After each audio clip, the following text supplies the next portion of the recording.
Buenos días, profesora. Mi grupo y yo vamos a presentarles nuestro trabajo final, de la cual nos tocó el caso del colegio George College. Eh, los puntos que vamos a abarcar del índice son la descripción del caso, el Estado de Derecho y democracia, deberes y derechos ciudadanos, el pluralismo, respeto y diálogo y la solidaridad. La descripción del caso. En mayo de 2023, los familiares de la víctima del colegio George College denunciaron un ciberacoso, de lo cual utilizaron por medio la IA, ¿no? Adulteraron esas imágenes de sus compañeras, y de la cual también la difundieron, pues, ¿no? Difundieron y la tomaron como un negocio, eh, de la cual fue también motivo para que la fiscalía intervenga, también con apoyo del Minedu, el MIMPE y la PNP.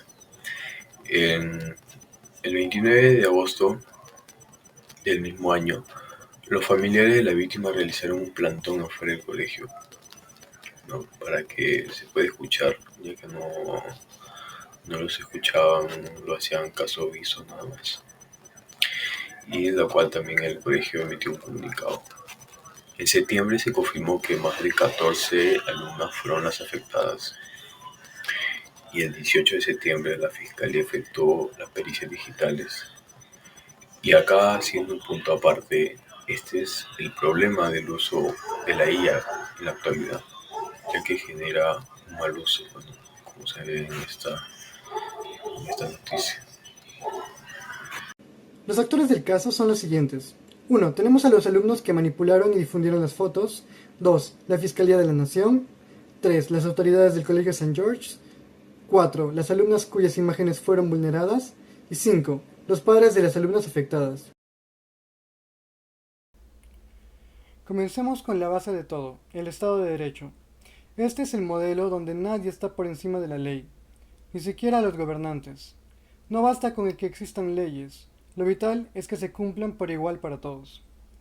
La piedra angular aquí es la Constitución, que limita el poder dividiéndolo en el Ejecutivo, Legislativo y Judicial. Este sistema de frenos y contrapesos es lo que garantiza que el poder no sea absoluto ni arbitrario. Ahora, ¿cómo se aplica esto en la práctica? A través del principio de legalidad. Esta es la manifestación técnica del Estado de Derecho y establece una regla de oro fundamental que protege nuestra libertad, el poder público. El Estado solo puede hacer aquello que la ley le permite expresamente, mientras que nosotros, los ciudadanos, tenemos la libertad de hacer todo aquello que la ley no nos prohíba, explícitamente. Finalmente, sobre esta base legal sólida se construye la democracia. Muchos la ven solo como ir a votar, pero es mucho más que un sistema de convivencia basado en la soberanía popular, el poder del pueblo.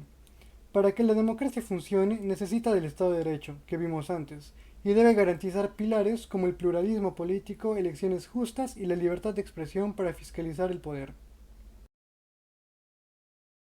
Seguimos con deberes ciudadanos. En este caso se incumplieron deberes ciudadanos importantes. Según Sabater dice que ser ciudadano significa ser libre, pero también ser responsable de lo que hacemos, porque vivimos en un mundo compartido y nuestras opciones siempre afectan a otras personas. Y aquí pasó totalmente lo contrario. Los estudiantes que editaron las fotos no actuaron como ciudadanos responsables, no pensaron en cómo sus decisiones afectarían a sus compañeras ni en el daño emocional que podían causar. También ignoraron que estaban en el colegio, un espacio donde se supone que debemos cuidar la confianza y la tranquilidad de todos, y se incumplió el deber de usar la tecnología con respeto, porque manipular fotos para burlarse de alguien es un uso dañino que genera inseguridad, miedo y conflictos. Y cuando no cumplimos nuestros deberes ciudadanos, la convivencia se rompe, aparece la desconfianza y el colegio deja de sentirse un lugar seguro. Por eso los deberes no son opcionales, son los que permiten que podamos convivir con respeto y tranquilidad. Seguimos con derechos ciudadanos. En este caso también se vulneraron derechos ciudadanos que son esenciales para la convivencia, y el primero que se vulneró fue la dignidad humana, que aparece en el artículo 1 de la Constitución peruana. Las alumnas fueron expuestas sin permiso y eso afecta directamente su valor como persona. Y en el segundo derecho que encontramos vulnerado fue la integridad y la imagen personal, que está en el artículo 2. Al modificar sus fotos, no solo se alteró su imagen, sino que también dañó su tranquilidad, el autoestima de las chicas, su seguridad emocional. Y además, esto va totalmente en contra de lo que decía Kant, quien afirmaba que las personas deben ser tratadas como fines en sí mismas y no como objetos para divertir o burlarse. Pero justo aquí pasó lo contrario. Al editar las fotos se trató a las alumnas como material para hacer bromas y no como personas que merecen respeto. Cuando estos derechos se vulneran, el ambiente deja de ser seguro y la convivencia se rompe. Por eso es tan importante respetar la dignidad y la integridad de cada persona. En el caso del Colegio St. George, no se respetó el pluralismo porque los responsables no reconocieron ni respetaron la dignidad y los derechos de sus compañeras. Según Cortina, el pluralismo exige aceptar la diversidad y no vulnerar a otros. Esto se rompe cuando se generan acciones dañinas directamente a miembros de la comunidad. Además, según Jiménez Garrote, la dignidad humana es el fundamento de toda convivencia, y en el caso fue completamente ignorada al tratar a las alumnas como medios para un fin ajeno. Según Sabater, vivir en comunidad implica respetar la libertad y la integridad del otro, algo que los responsables no hicieron en este caso. En el caso del Colegio St. George, no se respetó el pluralismo moral porque este principio exige reconocer que existen diferentes valores y formas de ver el mundo, pero siempre dentro del respeto a la dignidad de las personas. Según Cortina, el pluralismo moral solo funciona cuando ninguna persona impone sus acciones de manera que perjudique los derechos de la otra. En este caso, quienes generaron las imágenes dañinas ignoraron totalmente los límites morales básicos y actuaron como si sus deseos estuvieran por encima de la integridad y el respeto que merecen las demás personas. Por eso, el caso muestra claramente una ruptura del pluralismo moral. Hablemos de la tolerancia. Esta no es solo soportar, sino una actitud activa de respeto y aceptación hacia las diferencias, evitando la imposición. Aplicando esto al caso, vemos que la tolerancia fue inexistente. Los responsables no trataron a las víctimas como sujetos morales válidos, sino que las redujeron a objetos de burla.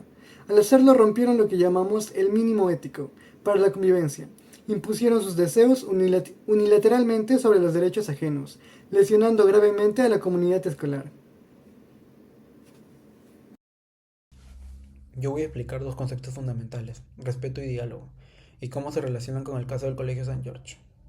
Primero, el respeto consiste en reconocer la dignidad y el valor de toda persona, simplemente por ser humana. En el caso del colegio, los estudiantes involucrados no respetaron a sus compañeras, ya que descargaron fotos de sus redes sociales y las alteraron con inteligencia artificial para simular desnudos y las difundieron. Esto demuestra que no vieron a las alumnas como sujetos morales, sino como objetos. Como plantea Sabater en Ciudadanía, respetar significa no usar a otra persona como un medio para obtener beneficios personales. Y justamente esto fue lo que pasó. Además, estas acciones vulneran normas fundamentales, como la Declaración Universal de los Derechos Humanos, cuyo artículo 12 protege el honor y la reputación, la Constitución Política del Perú, que garantiza la integridad moral y psicológica. El daño emocional fue fuerte, especialmente porque eran menores de dentro de un espacio que debía protegerlas. Por otro lado, también faltó diálogo. El diálogo, como explica de la Cortina, es la herramienta mediante cual las personas buscan comprenderse y llegar a acuerdos razonables. En este caso, no hubo diálogo en lo absoluto, ya que los estudiantes actuaron a escondidas, sin comunicación y sin buscar soluciones pacíficas, rompiendo la convivencia ética del colegio. Solo después del daño se activaron mecanismos institucionales, protesta de padres, comunicados del colegio y la intervención de entidades como la Fiscalía y el Ministerio de Educación. Estas acciones buscaron recuperar el orden, pero no eliminaron el impacto emocional generado por la conducta inicial.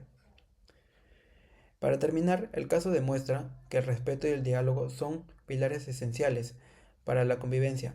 Cuando faltan, no solo se vulneran derechos, sino que también se rompe la confianza y el ambiente de toda comunidad educativa. Hoy quiero hablar sobre la solidaridad y el bien común, no como palabras del libro, sino como principios que sostienen o derrumban nuestra vida en comunidad. En clase aprendimos que la solidaridad es una actitud permanente que parte de una verdad sencilla y profunda. Estamos hechos para depender unos de otros. Lo humano no se construye en soledad. Crecemos porque alguien nos mira, nos cuida o nos respeta. Por eso la solidaridad es más que ayudar. es reconocer la dignidad del otro y actuar en su favor, especialmente si está en una situación de vulnerabilidad. El bien común, por su parte, es aquello que permite que todos, sin excluir a nadie, podamos alcanzar nuestro desarrollo integral.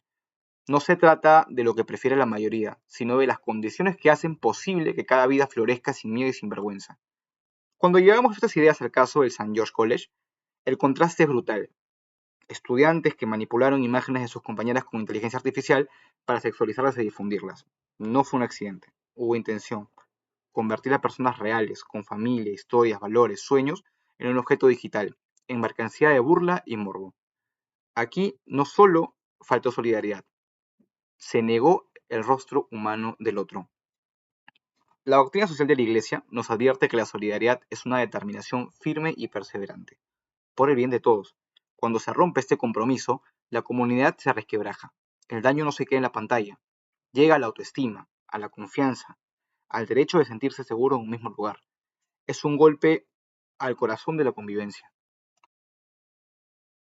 Aristóteles decía que la polis existe para vivir bien, para que podamos realizarnos como seres humanos en comunidad. Pero cuando lo que guía nuestras acciones es solo el placer inmediato, la risa fácil o el deseo de aceptación, la convivencia no progresa, se corrompe. La tecnología, que podría unirnos y protegernos, se volvió arma de humillación. Lo más grave es que cuando desaparece la solidaridad, desaparece también el bien común. La escuela deja de ser un lugar donde todos caben y se vuelve un territorio donde algunos deben esconderse. Reina el silencio, el miedo, el descarte. Y como enseñamos en clase, cuando uno lastima a otro, daña a todos. Debilita ese tejido invisible que nos hace sentir parte de algo más grande que nosotros mismos. Este caso no es un simple episodio lamentable, es una señal, casi una alarma social. Si dejamos de ver personas y empezamos a ver objetos, dejamos de ser comunidad y empezamos a ser una selva donde el otro es amenaza, competencia o entretenimiento. Pero hay una esperanza. Si recuperamos la solidaridad, recuperamos también el sentido profundo del humano. Entendemos que mi crecimiento depende del tuyo, que mi seguridad se apoya en tu bienestar, que la dignidad no es negociable ni se manipula, ni se recorta, ni se edita con inteligencia artificial. En conclusión, la solidaridad y el bien común no son decoraciones éticas, son el fundamento de toda convivencia sana. Cuando están presentes, el otro se convierte en compañero de camino. Cuando faltan, la comunidad se derrumba desde dentro. Nuestro desafío como ciudadanos es muy claro, volver a mirar al otro como persona, con nombre, con historia, con dignidad. Solo así podremos construir una sociedad donde realmente se pueda vivir bien. Muchas gracias.